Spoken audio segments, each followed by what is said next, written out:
पुढची बातमी पुण्यामध्ये गेल्या काही दिवसांपासून जीबीएसचे रुग्ण आढळून आलेले आहेत। दूषित पाण्यामुळे जीबीएस होत असल्याची चर्चा होती। मात्र जीबीएस आजार दूषित पाण्यामुळे नाही तर कोंबड्यांचं कच्चं मांस खाल्ल्यामुळे होत असल्याची माहिती राज्याचे उपमुख्यमंत्री आणि पुण्याचे पालकमंत्री अजित पवारांनी दिली आहे। कोंबड्या नष्ट करण्याची गरज नाही असं सांगतानाच कच्चं मांस खाऊ नका, अन्न चांगलं शिजवून खाण्याचं आवाहन अजित पवारांनी केलं आहे।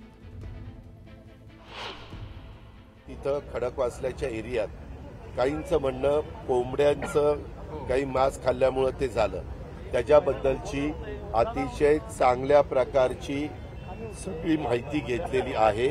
मी आता राजेंद्र भोसलेंना पण सांगणार आहे, त्याची प्रेस नोट काढा, त्यामध्ये म्हणजे तिथल्या कोंबड्या किंवा काही त्याची विल्हेवाट लावण्याची गरज नाही, फक्त घेतल्यानंतर ते अन्न पूर्णपणे शिजून घेतलं पाहिजे। डॉक्टरांचंही म्हणणं असं आहे की कच्चं ते राहता कामा नये, कच्चं राहिल्यानंतर हे प्रश्न निर्माण होतात।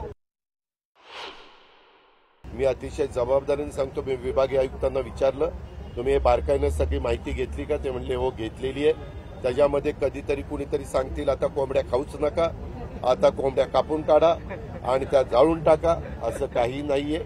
आता त्याच्याबद्दल राजेंद्रजींना पण माहिती असेल, बाकीच्याही अधिकाऱ्यांना माहिती असेल, तर त्याची विस्तृतपणे माहिती ही तुमच्या मार्फत आम्ही पुणेकरांना